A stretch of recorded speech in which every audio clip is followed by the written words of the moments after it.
Hello! Today we're going to review the Tarot Original 1909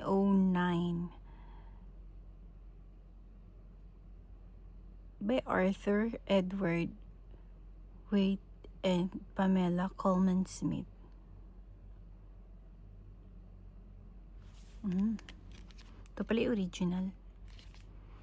Ano siya? Kaya pala Rider Waite Smith. Ganun.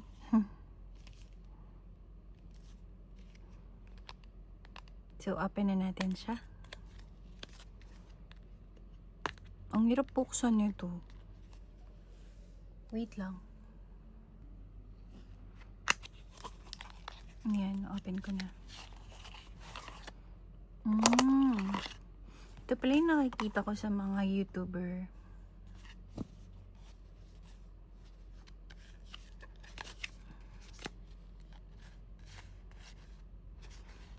Ay, hindi siya sunod-sunod. I don't know why. Kakabukas ko lang pero hindi siya nakaayos.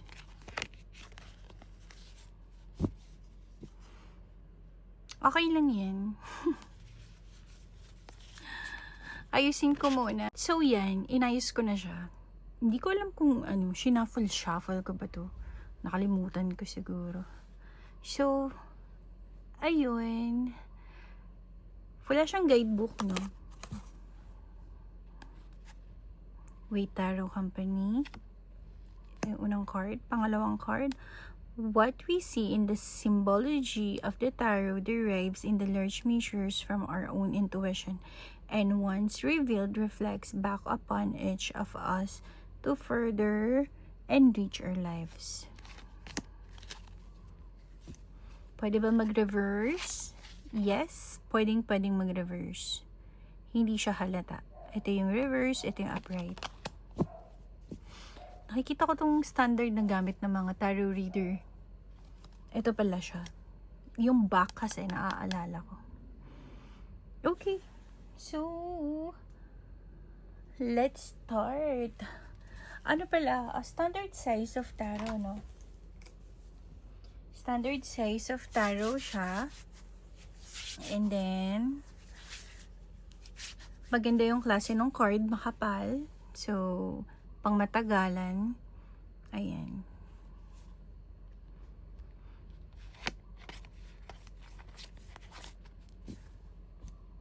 Alright. Start na tayo. Lalagay ko siya dito sa gilid. And if masyado mabilis, you can pause. I'll put music na lang po. Alright.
Okay. So, walang kaibahan talaga sa sa original tarot. Sabagay, original tarot, 1909 naman kasi pangalan niya. So, napansin ko lang, medyo matte yung printed niya dito. Pero sa likod, medyo glossy siya. So, yung color niya, okay naman. Hindi siya yung parang medyo pastel. This one is colorful. Kung mapapansin nyo. 'Di ba? Hindi siya tulad ng iba. This one is, very affordable compare sa, yung isang klase. So, try natin siya i-shuffle, no?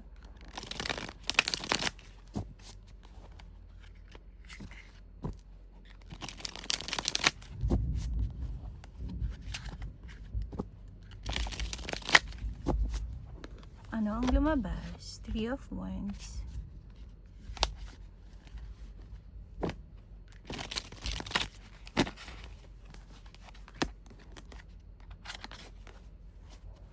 So, kung pag ganito nyo naman siya isa-shuffle,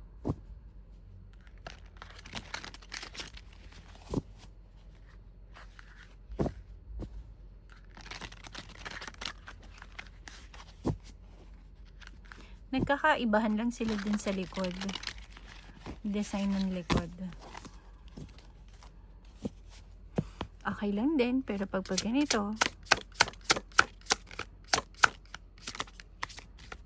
okay lang din.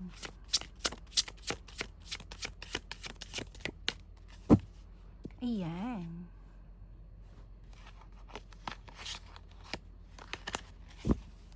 So, this one is very affordable compared to the other original tarot. Ayan. Nakabox lang siya na ganyan. So, of course, lahat ng beginners nag-i-start sa ganitong klaseng tarot, sa original tarot, or WS, tawag dyan. Okay, so, yun lang. Hindi ko siya i-rate. Sa card quality na lang, re-rate ko, 10 siya. Kasi, maganda yung quality ng card, ng deck. No, hindi siya manipis, tama lang, standard size. So, yun lang. If you have any tarot in mind, Oracle, or Lenormand that you want me to review first, just let me know. Unahin natin siya. If not, of course, I'll try my best to find it. Alright? See you in my next video. Bye!